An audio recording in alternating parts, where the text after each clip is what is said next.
Nah, kawan-kawan yang dikasihi Tuhan, mari kita bersyukur karena apa yang Tuhan sudah berikan kepada kita itu sangat banyak dan luar biasa. Nah, saya tadi waktu Siska menyampaikan pengumuman itu, saya teringat suatu saat sebuah perusahaan besar mengundang saya bicara di hari Natal. Pembicaranya dua, karena Natalan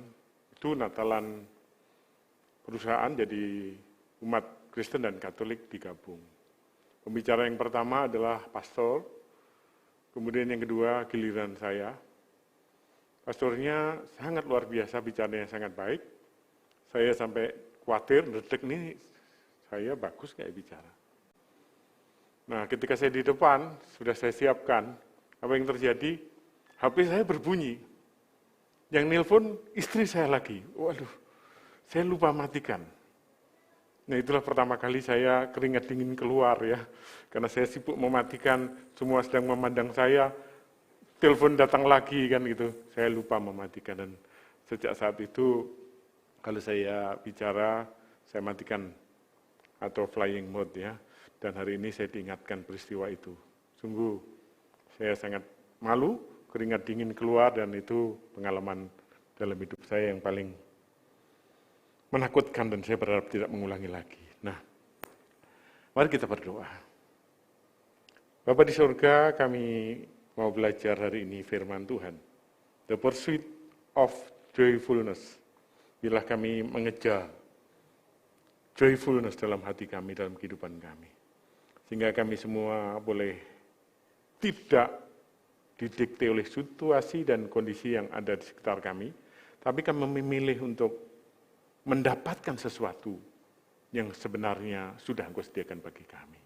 Terpujilah ke Tuhan, dalam nama Yesus kami berdoa. Amin. Nah, joyfulness itu sesuatu yang memang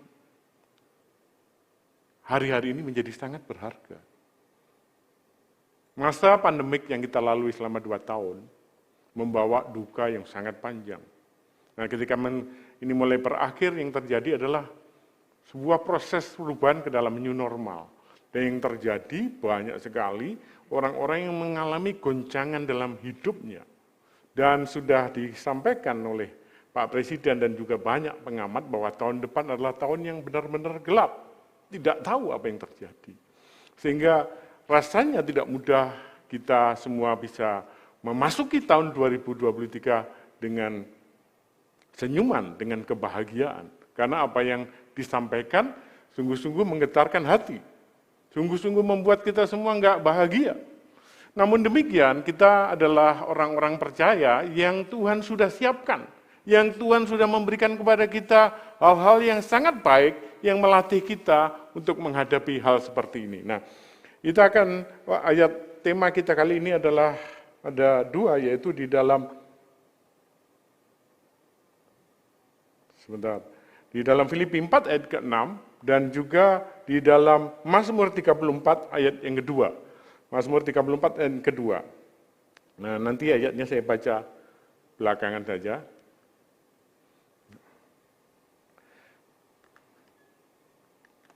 Seringkali kawan-kawan semua, kita bukan hanya kita yang masih remaja, saya merasa remaja tadi, saya duduk di sebelahnya Kak Yoga, tapi rohnya berapi-api sehingga saya merasakan enak sekali ya beribadah dengan kawan-kawan lain ya.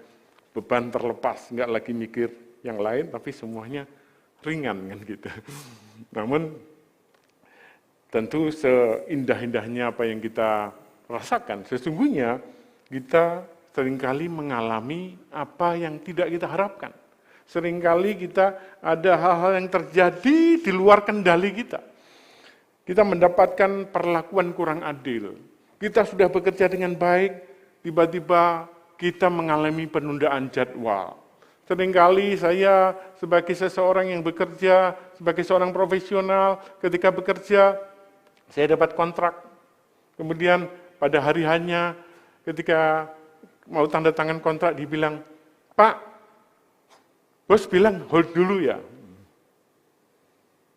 Saya bilang, baik, terima kasih. Semua persiapan semua sudah oke, tapi pada hari hanya di stop. Dari mulut saya belajar, Tuhan, apa maksudnya? Ya. Sekalipun saya tidak bahagia, tapi saya mengucapkan, belajar, melatih diri saya untuk berkata, terima kasih. Kemudian saya percaya Tuhan akan gantikan yang baru ketika sedang berjalan, tiba-tiba HP saya juga berbunyi, Pak, ini ada pelatihan, Bapak tolong ngisi ya. Kapan? Hari Sabtu.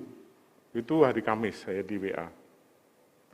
Kemudian saya bilang, baik, dia materinya sudah disepakati, semua disepakati. Oke, saya harusnya hari Sabtu itu ada acara yang jalan-jalan terpaksa, ya karena ini kepentingan yang tidak terlalu jalan-jalan bisa saya tunda, karena itu acara pribadi. Akhirnya saya iakan. Semuanya siap, kawan-kawan apa yang terjadi, Jumat malam dibilang, Pak, maaf Pak, acara besok ditunda. Gitu. Bilang kiri kanan, puji Tuhan. Saya bilang, baik Pak, terima kasih. Gitu. Dan itu seringkali terjadi dalam bentuk lain di dalam kehidupan kita. Apa yang kita harapkan mungkin nggak sesuai terjadi. Apa yang kita inginkan tidak terjadi. Sebaliknya yang nggak kita inginkan terjadi. Pernahkah kita semua mengalami seperti itu? Saya percaya iya. Tetapi hari ini saya mau berbagi bahwa di dalam kondisi seperti itu, kawan-kawan mungkin sudah belajar sungguh-sungguh, ternyata fail, gagal, nilainya F, atau nggak lulus. Sudah melakukan banyak persiapan, tiba-tiba lewat. Bukan hanya itu, teman-teman kita meninggalkan kita merasa sendiri, merasa tidak ada satu sahabat pun yang menemani kita. Di dalam keadaan seperti itu, apa yang mesti kita lakukan sebagai orang yang percaya kepada Tuhan? Ketika kita di dalam perusahaan, kita tahu bahwa tidak ada pemimpin yang sempurna. There is no perfect boss. Pemimpin kita tidak sempurna. Demikian juga anak buah kita, rekan sekerja kita.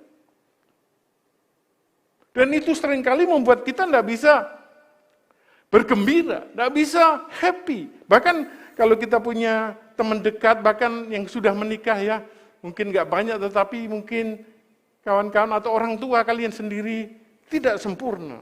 Rekan bisnis, bahkan Pak RT, Pak RW, Pak Lurah juga mungkin mengecewakan hidup kita. Namun pertanyaannya bagaimana caranya kita mendapatkan damai sejahtera ketika hal yang tidak kita harapkan itu terjadi. Bagaimana mendapatkan sukacita. Bagaimana kita mengejar joyfulness itu dalam keadaan seperti ini. Bagaimana caranya? Mungkin enggak kita? Seseorang saya tanya, gimana kamu menjaga sukacita dan bahagiamu? Dia bilang, Pak itu wajib Pak. It is obligation, I have to. Karena itu perintah. Coba Bapak dia bilang, kalau dilarang mencuri berdosa enggak? Berdosa. Kalau dilarang takut, ya berbahagialah itu perintah. Kalau enggak bahagia, dosa enggak? Iya, melanggar perintah. Tapi saya tanya lagi, coba sebuah kewajiban dampaknya berapa lama? Dibandingkan kita menemukan alasan, tell me, give me a reason, kenapa saya harus bahagia? Kenapa harus saya mengucap syukur kepada Tuhan? Kenapa saya harus makin percaya kepada Tuhan dalam kondisi seperti itu? Terus caranya gimana? Justifikasinya seperti apa? Nah, saya percaya hari ini nggak kebetulan Tuhan taruh di hati saya, hari-hari ini memang banyak orang yang sedang tidak gembira hidupnya. Nggak bisa gembira. Berbagai persoalan yang mendimpit. Nah, kesadaran bahwa kita ini manusia biasa, tidak sempurna, adalah hal yang membuat kita sadar, ini semua. Kita memberi ruang untuk mereka berbuat salah. Mereka tidak mengundangmu, mereka tidak mengucapkan selamat ketika engkau ulang tahun, tidak seperti biasanya terjadi. Teman-teman dekatmu yang biasanya begitu gampang menolong hari ini menjauhimu. Karena sesungguhnya saya mengingatkan bahwa bahagia itu bukan tanggung jawab orang lain, tetapi tanggung jawab kita sendiri. Katakan amin. Karena itu, kita tidak bisa memberikan kepada orang lain tanggung jawab bahagia. Oh, kepada ketua Komsel, PKS, kepada guru, kepada nilai, enggak. Bahagia itu adalah tanggung jawab kita sendiri. John Maxwell punya istri ya, terkenal ya. Istrinya adalah pembicara yang terkenal juga. Lagi mengadakan seminar, istrinya berbicara kepada para pemimpin-pemimpin wanita di dunia. Undangan seminar internasional. Dia ditanya sama salah satu pesertanya, "Ma'am, how is your husband? Apakah dia suami yang bisa membahagiakan engkau?" Challenge sekali pertanyaannya. Kan kebetulan John Maxwell ada di situ. Margaret, istrinya bilang gini, "He is a good husband, but he cannot make me joyfulness." Kebahagiaan, dia tidak bisa membahagiakan saya. Kaget. Dan Maxwell juga berdiri mau meninggalkan ruangan itu. Kenapa? Dia bilang kalimat selanjutnya, "Why ma'am? Kenapa?" Pesertanya bertanya. Dia bilang, "Karena kebahagiaan itu tanggung jawab saya sendiri. Dia suami yang baik, dia suami yang bertanggung jawab, tetapi sesungguhnya bahagia itu tanggung jawab sendiri. Bahagia itu dari dalam mengalir keluar." Firman Tuhan mengatakan apa? Jagalah hatimu dengan segala kewaspadaan, karena disitulah terpancar kehidupan. Itu berbicara menjaga hati kita sendiri. Bukan tanggung jawab Tuhan juga. Tuhan memberikan semua hal yang baik. Bahkan yang paling baik. Tetapi menjaga hati itu adalah tanggung jawab kita di dalam kitab Amsal. Karena itu bilang kiri kanan, yuk kita memutuskan bahagia enggak? Saya suka bercerita tentang bahwa hidup adalah perjalanan. Hidup adalah sebuah perjalanan. Masa lalu adalah history, cerita bersama Tuhan, kita bersama Tuhan. History, story-nya Tuhan di dalam menjalani kehidupan. Masa depan, we do not know exactly at all. Kita tidak tahu apa yang terjadi di masa depan. Misteri. Sehebat apapun kita merancangkan, kita hanya percaya. Tetapi apakah pasti terjadi? Tidak ada jaminan. Yang kita punya adalah hari ini. Today is a gift. Karena itu disebut dengan present. Present adalah gift, hadiah. Karena itu, mari kita mempertahankan, mengejar damai sejahtera itu setiap hari. Hari inilah kita hidup. Kita habis dari gereja, mobil kita atau motor kita diserempet orang, hati kita juga terserempet katanya. Banyak yang seperti itu. Padahal ya sudah terserempet. Kita selesaikan dengan baik. Saya ingat tuh, saya baru beli mobil baru. Baru beli mobil baru dipakai istri saya. Mobilnya lewat. Ini pulang dari gereja, kita habis ibadah. Istri saya muter balik, ditabrak. Rusak lumayan. Terus saya setengah ketakutan bilang sama saya, "Pak, maaf ya, mobilnya baru. Mobilnya ditabrak.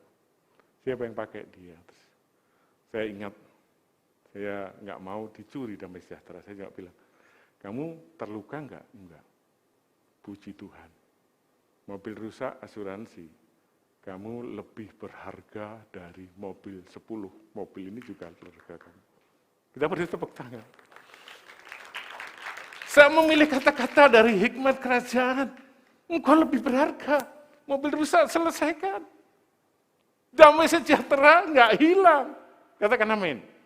Nah itulah kita berhikmat. Apa saja yang terjadi, mari kita melihat tangan Tuhan. Cara Tuhan menolong, sehingga kita memilih pilihan kata, pilihan hikmat. Sehingga damai sejahtera yang Tuhan berikan tidak dicuri oleh keadaan. Damai sejahtera itu kita pertahankan, kita jaga. Sehingga apapun tidak boleh mengambilnya.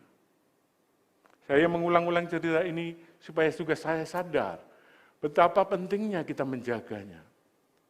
Di zaman apartheid di Amerika ya, ada komunitas kulit hitam itu nomor 2, naik bis di belakang. Gereja juga terpisah, pantai terpisah. Zaman yang susah di Amerika. Ada sebuah komunitas kulit putih yang setiap hari mereka makan-makan, minum-minum di bar kayak gitu. Kemudian datanglah seorang kulit hitam masuk. Duduk. Masuk, duduk. Kemudian pesan gini. Saya minta 1 liter anggur. Please give me a liter of wine. Berikan saya 1 liter anggur. Mereka yang biasanya ketawa-ketawa, jadi marah. Ada orang kulit hitam masuk. Marahnya dengan apa? Ada yang meludah, ada yang kembaliannya itu dilempar kadang-kadang. Kadang-kadang dia tidak ada, dia ngomong juga dibiarin, dia masuk, good morning, how are you doing, selamat pagi, apa kabar? Gak ada yang jawab. Tapi dia terima uangnya, diambil, dilempar, diambil, kemudian thank you, see you tomorrow, dia pulang. Besoknya terjadi lagi. Orang itu masuk, good morning, how are you doing, apa kabar? Dia diperlakukan tidak sopan lagi. Apa yang terjadi? Ada seorang hamba Tuhan yang lihat itu dan dia nggak tahan. Dia nggak tahan, kenapa orang ini seperti itu terus? Dia panggil. Saya tanya, kamu itu gak punya harga diri ya? Kamu dihina, diludahi kadang-kadang, kembalinya dilempar. Kamu kok tetap menyapa, selamat pagi, apa kabar, halo. Dan itu tidak berubah. Kalimat itu membuat sang pendeta yang menginterview dia itu hampir pingsan, karena jawabannya gini, siapa dia? Kok hidupku ditentukan oleh dia? Kok damai sejahteraku ditentukan oleh dia? Tuhan yang ada di dalam diri saya itulah yang membuat bahagia. Orang lain itu terserah mereka. Wow. Maukah kita di dalam hidup ini sadar bahwa orang lain tidak menentukan hidup kita? Bilang ke di kanan, jangan tergantung situasi ya. Karena kalau kita punya belajar empati, apa yang orang lain lakukan? Bahwa masyarakat Amerika itu sedang sakit pada waktu itu. Maka kita akan bisa mengambil sikap kayak Yesus. Tuhan, ampuni dia, karena dia tidak tahu apa yang dilakukan. Orang yang punya kelainan, sakit jiwa, cenderung menyakitin orang lain. Saya mengambil ilustrasi dan ini benar-benar terjadi. Ada seorang anak kecil di bandara, itu jalan ke kiri, jalan ke kanan, tendang tempat sampah, nyanyi, membuat suasana menjadi sangat gaduh dan tidak nyaman. Anak itu betul-betul mengganggu sampai ada seorang ibu dan tidak tahan, ibu itu mendatangi orang tuanya anak itu. Terus ditegur gini, Bu tolong ya, anaknya didiamkan, kami tidak tahan, kami sangat terganggu. Boleh enggak anak itu disuruh diam?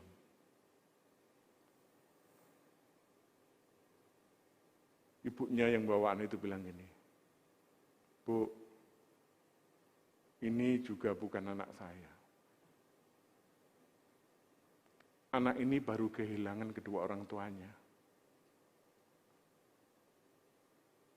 Dia tidak bisa menerima, tapi tidak mengerti caranya. Sehingga dia membuat gaduh ke sana kemari. Saya juga bingung. Ibu yang baru bertanya langsung, hatinya penuh kesedihan. Bapak Ibu orang punya persoalan. Banyak orang kalau kita sadar dia punya persoalan, maka kita maklum. Kenapa tiba-tiba kawan kita agak jutek. Kenapa orang kita tiba-tiba pulang dari kantor marah? Belajar sabar. Karena apa? Kedamaian sejahtera yang kita berikan kepada kita itu tanggung jawab kita sendiri untuk mengelolanya. Karena itu penting. It is your own responsible. Menjaga damai sejahtera itu.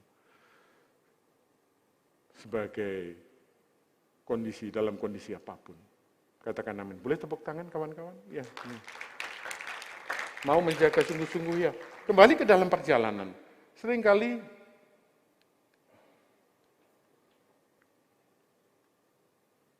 tunggu sebentar ya, nggak bisa pindah ini. Boleh manual, next slide ya, ini kayaknya. Kalau di manual kan bisa ya.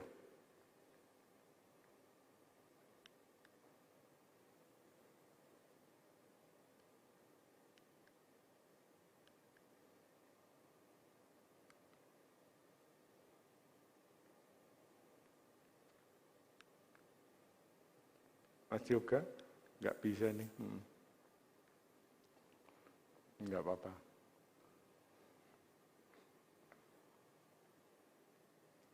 Yuk. Terlewat itu ya. Bisa ya? Oke, makasih.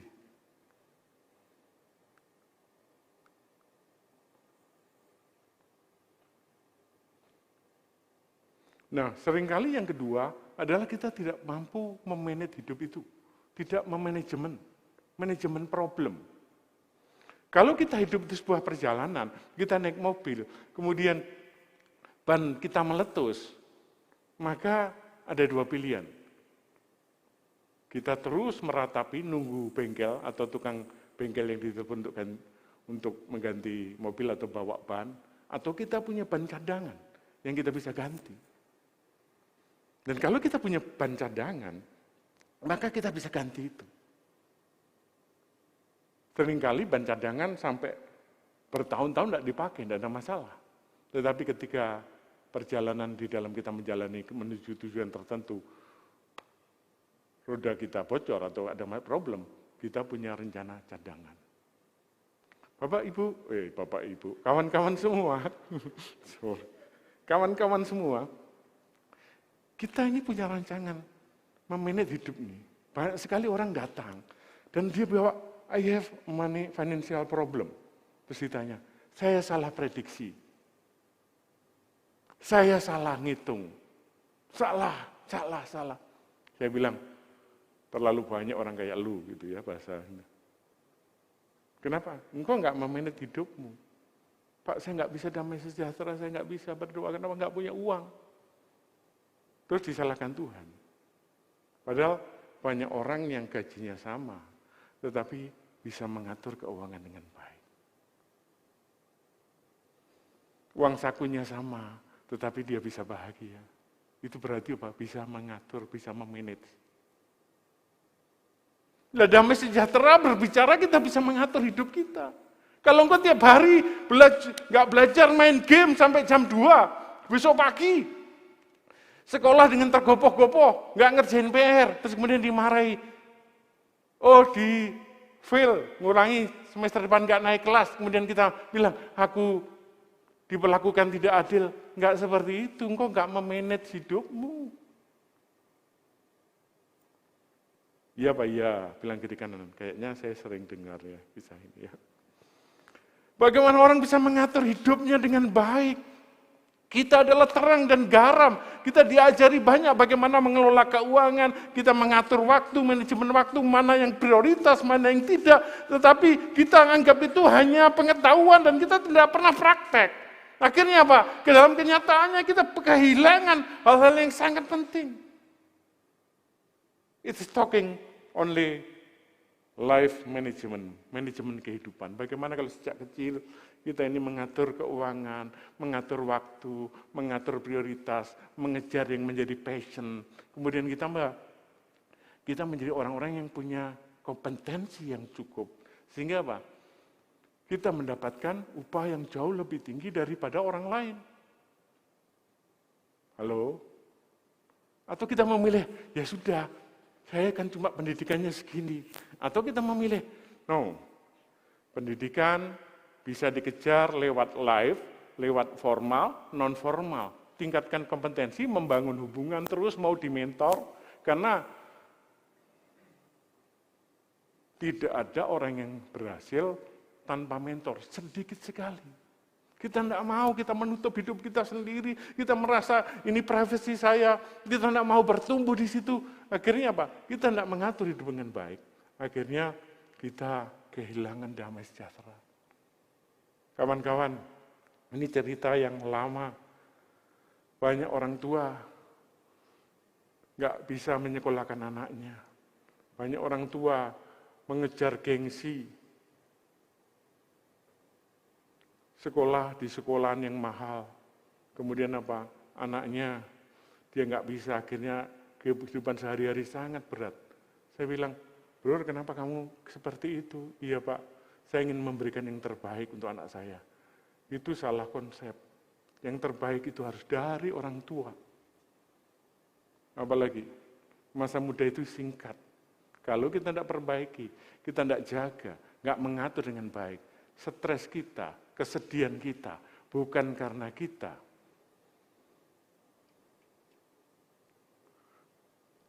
menjaganya, damai sejahtera, tetapi kita mengizinkan situasi, kondisi merusak hidup seseorang. Ketika masa muda, siapkan dirimu untuk hal-hal yang baik dan benar, sehingga perjalanan kita tidak dihentikan oleh situasi, kesulitan, dan tekanan. Tapi kita berjalan, ada kesalahan, kita perbaiki. Wow, mestinya kita seperti itu. Karena itulah kita disebut sebagai anak-anak terang. Anak-anak, meskipun saya pernah sharing juga di Light beberapa waktu yang lalu, bahwa anak-anak dunia lebih cerdik dalam mencari uang dibandingkan anak terang dalam konteks keuangan ya.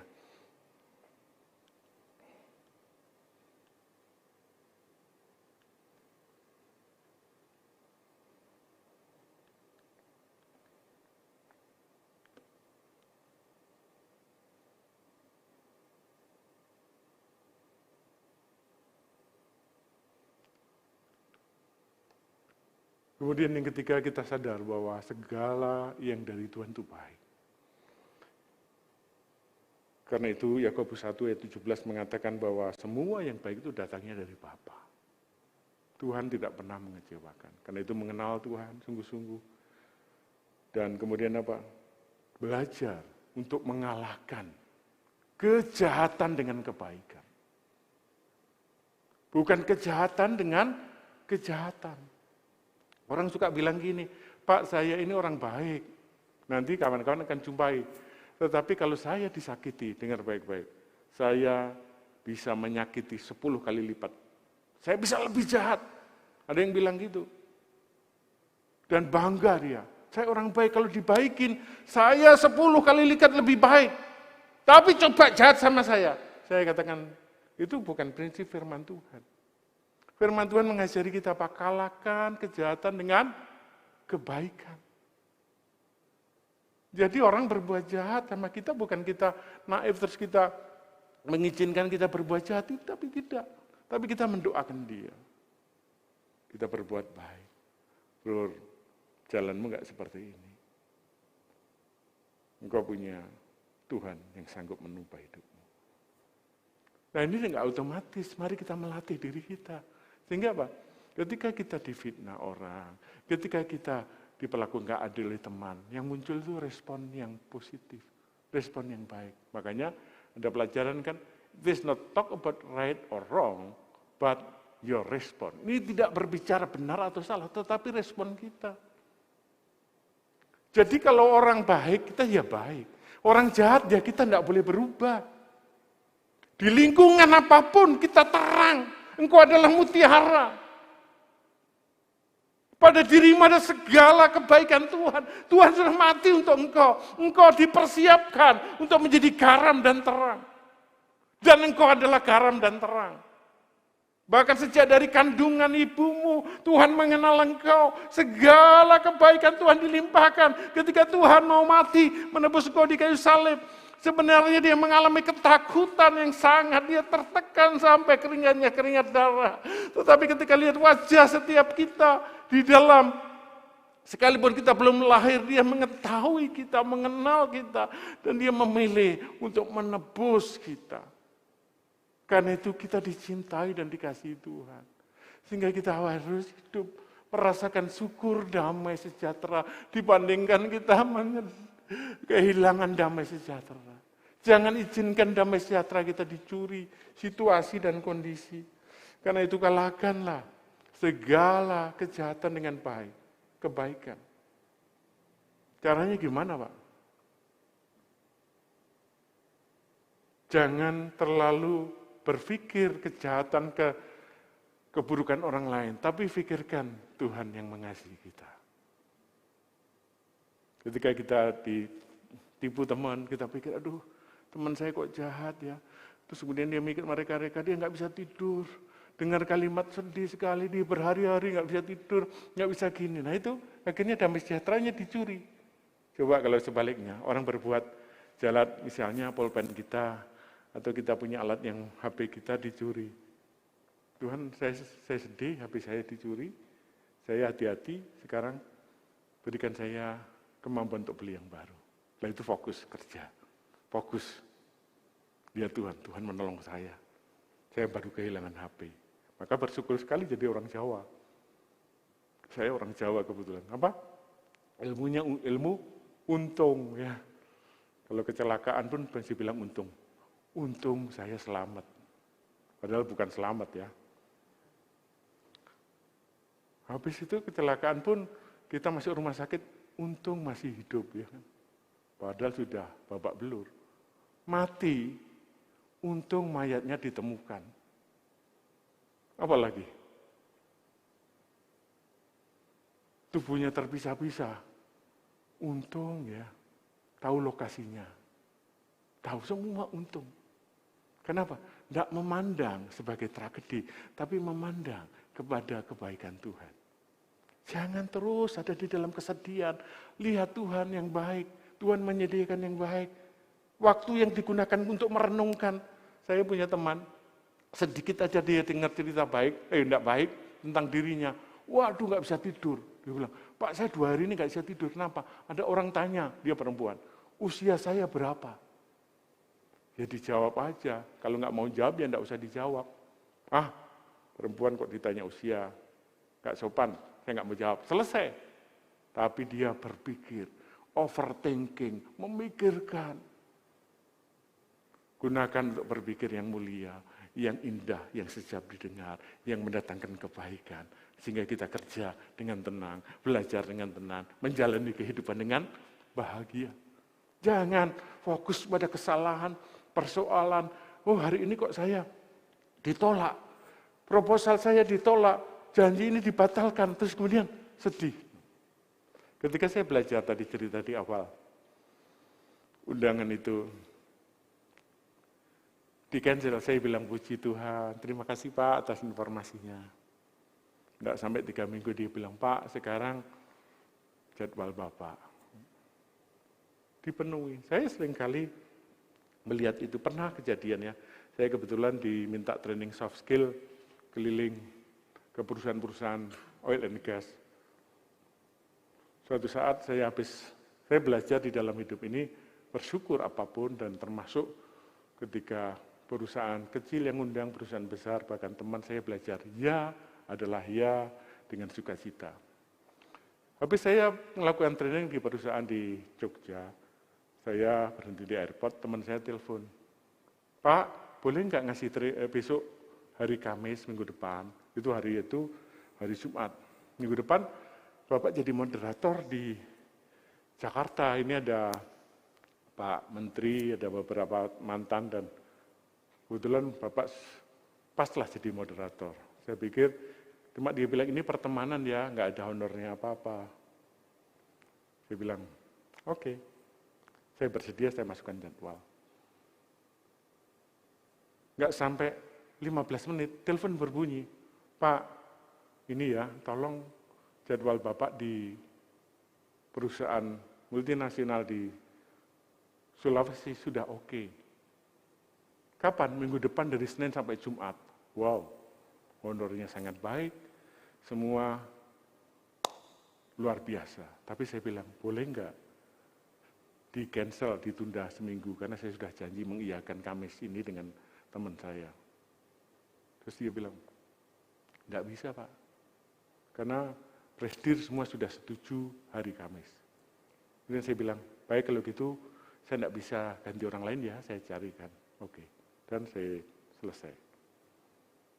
Bandingkan saya mendapat honor yang sangat besar dibandingkan free. Tapi saya nggak mau damai sejahtera saya hilang. Saya fokus mempersiapkan, saya jalan dan saya percaya Tuhan itu baik. Betul, akhirnya hari Kamis, selesai hari Kamis, kasih session, tahu nggak? Dan itu terjadi sungguh-sungguh, ada ulang tahun 3 perusahaan, saya diundang memberikan motivational speech 3 perusahaan tersebut dan cuma 4 jam, nggak sampai 4 jam, 2,5 jam masing-masing. Dan Tuhan memberkati saya ketika saya fokus kepada apa yang kebaikan Tuhan. Katakan amin. Mau nggak di dalam hidup ini kita tidak terdikti situasi? Fokus, sukacita, melatih. Karena yang baik itu tidak otomatis. Yang jelek tidak perlu dilatih. Malas, ingkar janji, apa lagi? Gampang sakit hati, menyesali, nggak ada gunanya semua. Berhenti melakukan seperti itu. Fokus kebaikan Tuhan. Fokus bahwa diri kita ini dipersiapkan untuk hal yang baik. Sehingga ketika apa yang mau kita kerjakan dibatalkan, tetap tenang, bersyukur. Penundaan itu baik. Kadang-kadang penundaan itu Tuhan sedang memberikan yang jauh lebih baik. Di dalam Yohanes 11, ketika Yesus diminta kakaknya Lazarus untuk datang, Yesus menunda. Dia tunda berapa hari, sampai meninggal. Kemudian ketika Yesus datang, dikomplain, kalau Tuhan datang sebelum dia mati, kalau Yesus kok datang. Yesus di dalam Yohanes 11, ayat 35 dikatakan apa? Yesus sampai menangis. Dia mengasihi, dan akhirnya membangkitkan Lazarus. Penundaan tidak membuat hidup kita hancur. Tetapi ada sesuatu yang lebih baik yang Tuhan sediakan. Katakan amin. Amin enggak? Jadi kalau engkau berdoa, belum dijawab, jangan marah. Bahkan penundaan, apapun yang membuat engkau batal enggak jadi, tidak boleh membuat engkau hilang damai sejahtera. Firman Tuhan mengatakan dalam Filipi 4 ayat 6, janganlah hendaknya kamu khawatir tentang apapun juga, tetapi nyatakanlah dalam segala hal keinginanmu kepada Allah dalam doa dan permohonan dengan ucapan syukur. Oh, khawatir tidak menambahkan sehasta apapun dalam kehidupanmu. Tidak membuat engkau jadi lebih tenang. Bahkan dilarang kan janganlah engkau khawatir tentang apapun juga. Tapi dikatakan apa? Nyatakanlah Tuhan di dalam segala hal keinginanmu kepada Allah. Bukan kebutuhan, tapi keinginanmu Tuhan kalau boleh. Tuhan, aku sangat merindukan bekerja di perusahaan ini. Tuhan, kalau boleh saya membuat bisnis ini. Lakukan, katakan dalam doa. Dan tidak boleh lupa apa permohonan dengan ucapan syukur. Tuhan, engkau baik. Aku tahu engkau akan menjawab. Tetapi sekalipun engkau enggak menjawab, hatiku tetap bersuka cita. God is good. Tuhan, engkau baik. Selama-lamanya engkau baik. Aku tahu engkau tidak pernah terlambat. Engkau selalu tepat dan segala sesuatu ada waktunya. Dan hanya engkau tahu yang terbaik dalam hidupku. Kawan-kawan yang dikasihi Tuhan, mari kita merespon yang benar keadaan sekitar kita. Sehingga apa?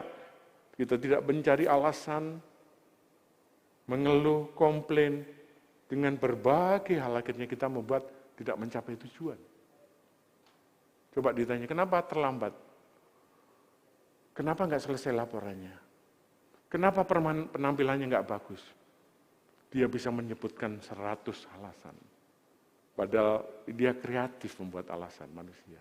Tapi kalau diganti, berhenti alasan, tapi produktif, fokus, bergerak maju, fokus melihat janji Tuhan, fokus meningkatkan kompetensi, fokus menjaga hati dengan segala kewaspadaan, fokus, sehingga apa? Tanpa sadar kita sudah bergerak, dan jaraknya itu jauh banget. Yang satu bergerak ke sana, penyesalan, kesedihan, banyak alasan. Oh pantas saya nggak berhasil, nggak ada modal, orang tua saya nggak melatih, ini semua nggak ada teladan, nggak ada mentor yang sini. Bilang, Tuhan, Engkau baik. Aku nggak mampu, tapi Engkau menuntun. Ya, ini saya akan menemukan orang. Saya menemukan jalan keluar. Ya, terima kasih Tuhan. Makin kita berterima kasih, kreativitas kita makin muncul dan kita menjadi orang yang mengerti Tuhan. Betapa baiknya Engkau atas hidupku. Jadi jangan izinkan hidup kita itu mengarah kepada kehancuran karena kita terlalu lama bersedih.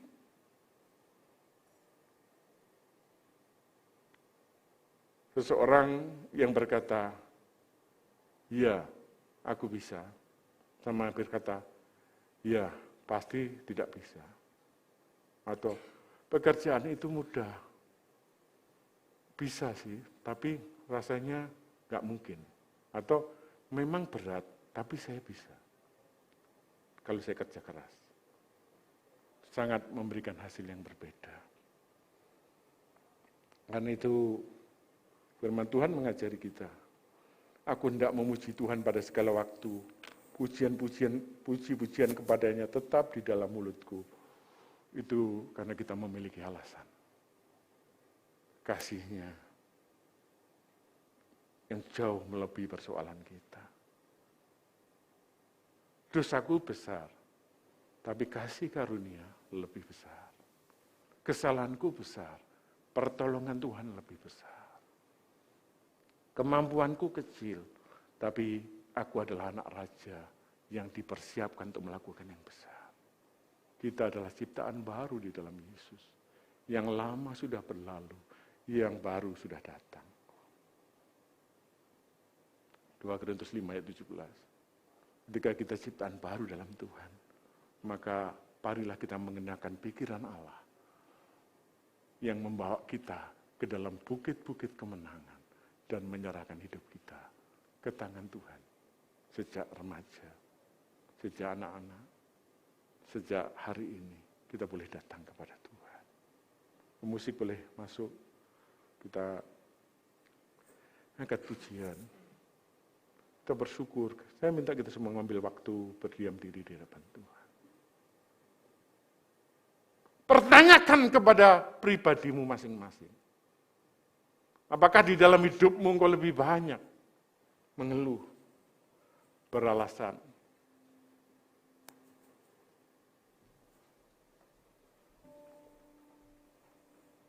menyalahkan orang lain? Gak ada yang peduli padaku, gak ada yang mentor aku, gak ada yang menolong aku. Aku jatuh terlalu jauh. Ada orang jahat kepadaku. Aku tidak diberi kesempatan. Siapa aku? Lalu kalimat-kalimat itu ada di dalam hatimu. Saya harus mengatakan, bertobatlah. Ubah pola pikirmu. Arahkan hatimu kepada Kristus yang penuh kasih. Yang berkata, hei anakku, aku memilihmu. Bukan kau yang memilih aku, kata Kristus. Aku mengenalmu sejak dari kandungan. Aku akan menetapkan engkau menjadi orang-orang yang mempengaruhi banyak orang. Padamu ada rencana yang indah. Hari depan yang penuh pengharapan bukan kecelakaan. Aku bekerja dalam segala sesuatu, bukan hanya turut, tapi Tuhan bekerja dalam segala sesuatu.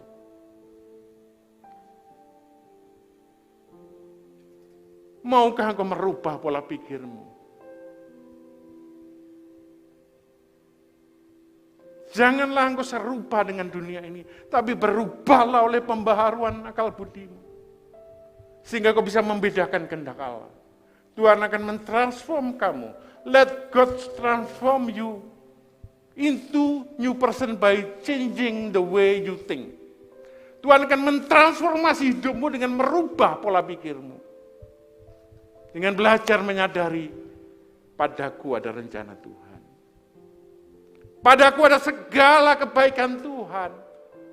Padaku ada kasih yang tidak berkesudahan. Dosaku besar, kesalahanku besar, tapi penebusanmu lebih besar.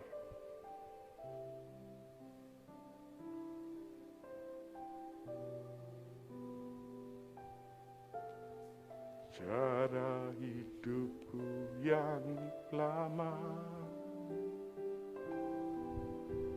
semuanya sia-sia dan tak berarti lagi. Hidup ini ku letakkan pada mezbah-Mu ya Tuhan. Jadilah padaku seperti yang Kau ingini. Mari katakan sama-sama, ku telah mati. Ku telah mati dan tinggalkan cara hidupku yang lama. Semuanya sia-sia dan tak berarti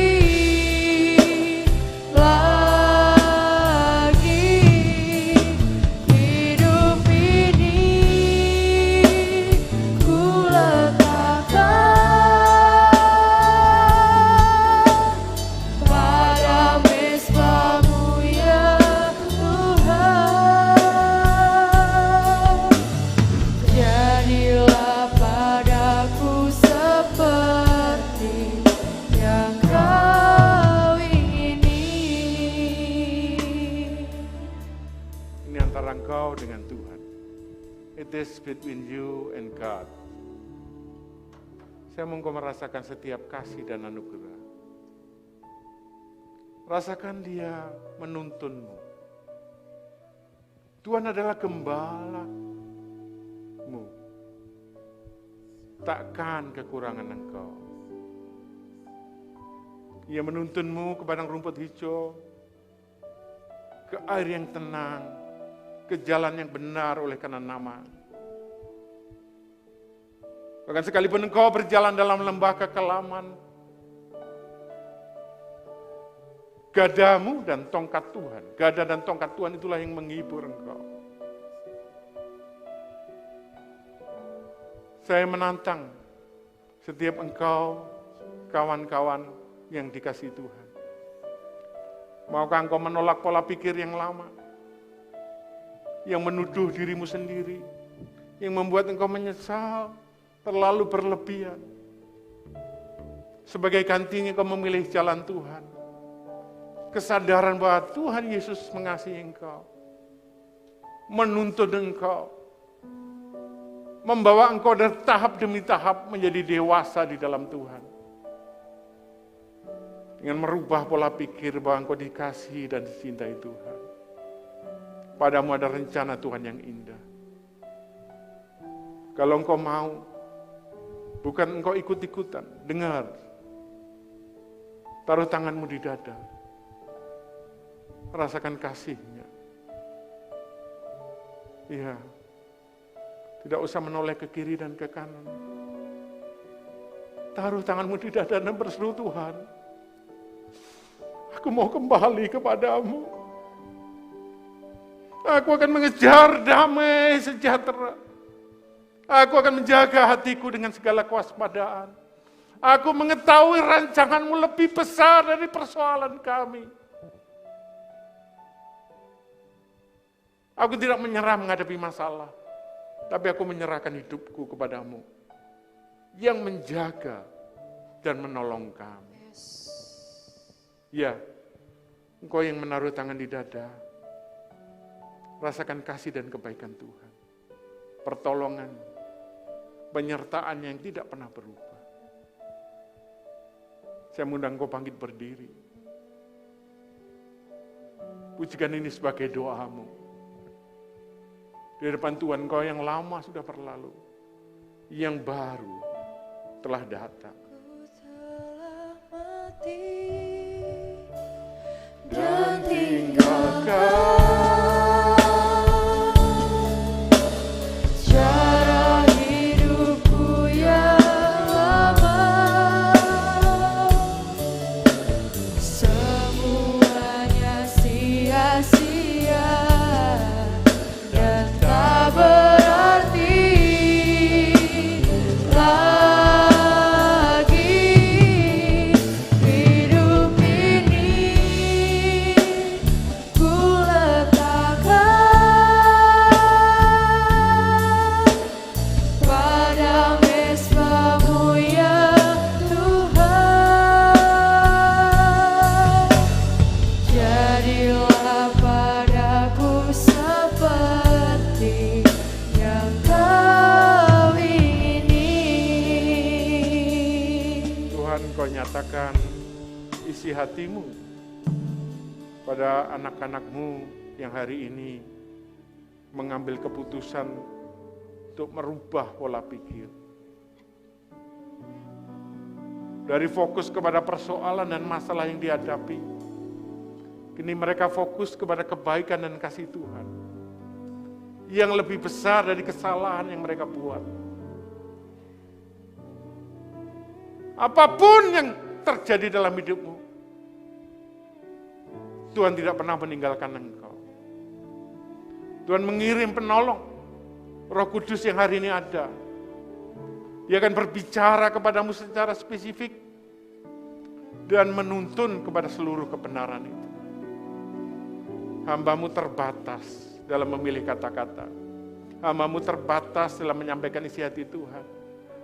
Tetapi Roh Kudus yang penuh kasih hari ini boleh datang, memeluk, menengok setiap kami, memberikan hati yang baru, memberikan kebenaran yang baru, pola pikir yang baru, sehingga hari ini ada kebebasan, ada pemulihan di dalam nama Tuhan Yesus Kristus. Engkau dikasihi, engkau dicintai, engkau dilepaskan dari segala belenggu, karena kasih dan darah Tuhan Yesus membebaskan itu. Dan engkau akan hidup di dalam jalan kebenaran yang Allah tetapkan bagi engkau. Tuhan memberkati. Amin. Amin.